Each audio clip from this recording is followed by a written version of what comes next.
नमस्कार दोस्तों, हमारे देश में बहुत से ऐसे कलाकार हैं जिसे लोग आज भूल सा गए हैं, लेकिन दोस्तों एक ऐसे कलाकार जो हमारे देश क्या विदेश में भी छाए रहते थे, जो विविध भारती कार्यक्रम के उद्घोषक कमल शर्मा जी, जो आज बस्तर प्रवास में यहाँ पे आए हैं। दोस्तों बस्तर प्रवास में आते हुए वे एक स्कूल शासकीय उच्चतर माध्यमिक विद्यालय मुडोंगरी में शिक्षक दिवस के अवसर पे आए हैं। दोस्तों चलिए हम उनसे मुलाकात कराते हैं। दर्जा प्राप्त है। गुरु और शिक्षक दोनों का कार्य शिक्षा देना होता है। अपनी भारतीय संस्कृति का अहम व पवित्र हिस्सा गुरु व शिष्य परंपरा है। गुरु का स्थान भगवान से भी ऊंचा होता है। बच्चों को योग्य बनाने व जीवन जीने की कला का ज्ञान शिक्षक ही सिखाता है, इसलिए अध्यापक को युग निर्माता कहा जाता है। एक विशेष अतिथि आ रहे हैं, जो दोस्तों कौन है, कैसे हैं, चलिए इनसे इनकी स्वागत करते हैं। श्री सिद्दीकी जी, बिटिया रुजैना, ये मेरा सौभाग्य है कि आज ऐसे मौके पर आप सबके बीच में आया हूँ। मौका शिक्षक दिवस का, जैसा कि श्री जी ने बताया कि डॉक्टर सर्वपल्ली राधाकृष्णन जो हमारे राष्ट्रपति थे, उनके जन्म दिवस को हम शिक्षक दिवस के रूप में मनाते हैं। शिक्षक की, जिसे हम गुरु भी कहते हैं, उसकी हमारे जीवन में बहुत बड़ी भूमिका होती है।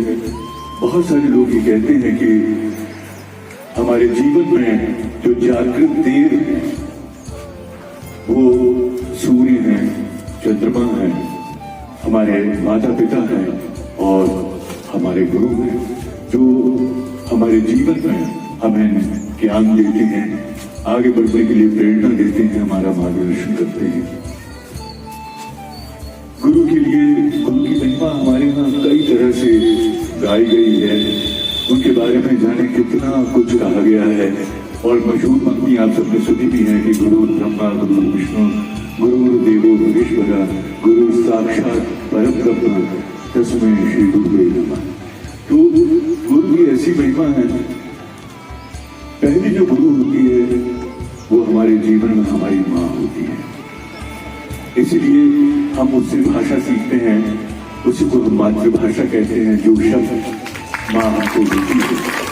तो माँ के साथ पिता का भी नंबर आता है। माता पिता हमारे पहले गुरु बनते हैं।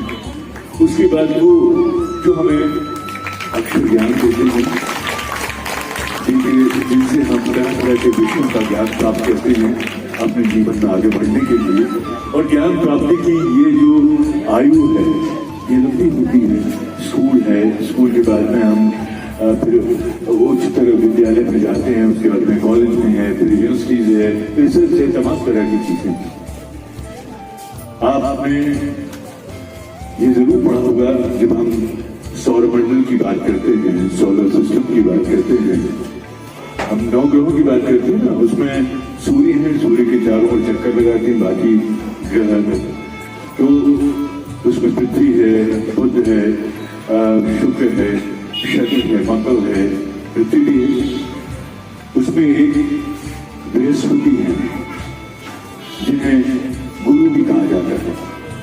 तो गुरु जो होता है वो उसमें गुरुत्वाकर्षण होता है। इसको इस अर्थ में नहीं, स्थूल अर्थ में नहीं कि गुरु का व्यक्तित्व ऐसा होता है, इतना आकर्षक होता है, ज्ञान से, मर्यादा से, आचरण से, हर तरह से वो इतना महिमामय हो जाता है। वो हमारे लिए एक आदर्श हो जाता है। हमारे अंदर अपने गुरुओं के लिए, अपने वो चाहे गुरु माँ हो या गुरुदेव हो, उनके लिए एक हीरो वर्शिप ये आ जाती है। वो हमारे बहुत बड़े आदर्श होते हैं और उस समय हमको लगता है कि हम बड़े होकर के इनके जैसे बनेंगे। तो उनके व्यक्तित्व का जो आकर्षण है उसमें गुरुत्व है। और जब गुरु में गुरुत्व होता है तभी उसमें बड़प्पन आता है।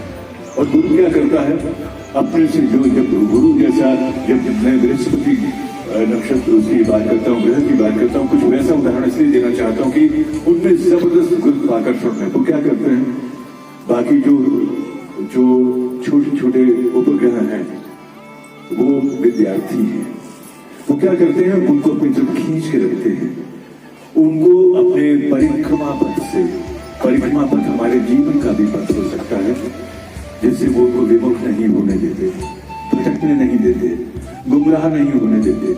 टीचर सिर्फ हमें ज्ञान ही नहीं देते अलग अलग विषयों का, हमें जीवन की नैतिकता के लिए, हम कैसे नागरिक बने बड़े होकर के, उसके लिए भी हमें संस्कारित करते हैं, हमारे व्यक्तित्व को निखारते हैं।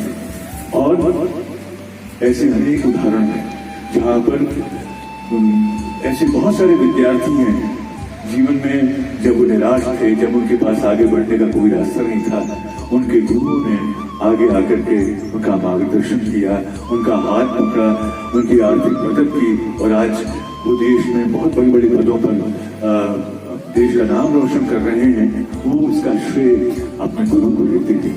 तो गुरु हमारे अभिभावक की भी भूमिका निभाते हैं।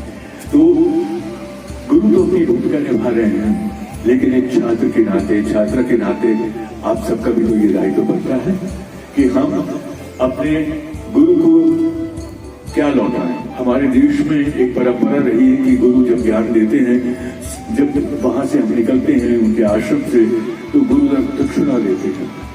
ये एक तरह का अपने गुरु के प्रति आदर का भाव होता है, हमारे मन का भाव होता है जो उनके चरणों में हम अर्पित करते हैं। लेकिन वो गुरु जो आपको पढ़ा रहे हैं, सरकार उनको वेतन देती, सारी चीजें देती है, लेकिन गुरु दक्षिणा के रूप में आपसे वो शायद एक ही चीज की अपेक्षा करते हैं कि आप वो जो पढ़ाते हैं उस पर पूरा ध्यान दें, मन लगा करके पढ़ें, और एक अच्छे नागरिक के रूप में संस्कारी एकाग्र भाव से स्कूल में मन लगाएं, और फिर जब घर जाएं तो जो आपको काम मिला है उसमें मन लगाएं। अगले दिन जब आप आएं तो पूरी तैयारी के साथ में आएं, जो भी पाठ उन्होंने पढ़ाया है, जो भी विषय आप उनको अपने जीवन में उतारें, वो आपके सच्चे शुभ चिंतक और हितैषी हैं। दुनिया में आपको निस्वार्थ प्रेम माता पिता और गुरु ही करते हैं। तो गुरु के प्रति आप सबका बहुत बहुत दायित्व है। मुझे यहाँ आज आप सबके बीच में आने का मौका मिला। आप सब में से बहुत बहुत छोटे हैं, मेरा बहुत आशीर्वाद। आप सब अपने जीवन में खूब आगे बढ़ें, अपने माता पिता का, समाज का, गुरुजनों का, देश का नाम रोशन करें। जिस क्षेत्र में भी जाएं आप उसमें अपना संपूर्ण दें, अपनी पूरी प्रतिभा उसमें झोंक दें, और जीवन में याद रखिए कुछ भी असंभव नहीं है। आपको याद होगा नेपोलियन का उदाहरण, जिनकी डिक्शनरी में न नाम का शब्द ही नहीं था, इसलिए जीवन में कुछ भी असंभव नहीं है। मुझे ऐसी 2-3 कहानियां पढ़ने को मिली। अभी हाल ही में मैंने अपने मित्रों से एक पोस्ट साझा को पढ़ा था। तो जिनको जीवन में कुछ करना होता है, मैं एक और बच्चे की कहानी जानता हूँ जो जिसकी टांगों में बड़ी तकलीफ थी, और वो कम से कम 19 ऑपरेशन हुए उनकी टांगों के। उनकी माँ जो थी सौतेली थी, उनको बहुत तंग करती थी। पिता जो थे वो उसमें कुछ कर नहीं पाते थे। भाई बहनों को घबराने की जरूरत नहीं है, पूरा जोश। दुनिया में ऐसा कोई भी व्यक्ति संपूर्ण नहीं है जिसके जीवन में ऐसे क्षण न आए हो कि उसने हार मान ली हो। ऐसे बहुत सारे लोग हैं, और ऐसे बहुत सारे लोग हैं जो किसी एक सब्जेक्ट में बहुत अच्छे थे, दूसरे में नहीं थे। चाहे आप वो दुनिया में सबसे हर कोई अपने आप में, अपने प्रतिभा के मामले में, अपने ज्ञान के मामले में, अपनी क्षमता के मामले में एक है और अनूठा है। वो हर एक दूसरे से अलग है, लेकिन विशिष्ट है। तो अपनी इस विशिष्टता को हमेशा बनाए रखिए और याद रखिए, अगर आप आसमान छूना चाहते हैं तो आसमान छू सकते हैं। आपको पायलट बनना ना, बनिए। आप डॉक्टर बनना चाहते हैं, फौज में जाना चाहते हैं, कोई भी फील्ड हो, बस आप ये सोचिए कि ये जो अभी जिस कक्षा में है, ये नींव है, आप ये फाउंडेशन जो कहलाती है, इसको मजबूती दें। और हमेशा सोचिए कि आपके माता पिता ने कितनी मुश्किलों में आपके लिए फीस जुटाई है, कैसे वो आपको पढ़ा रहे हैं।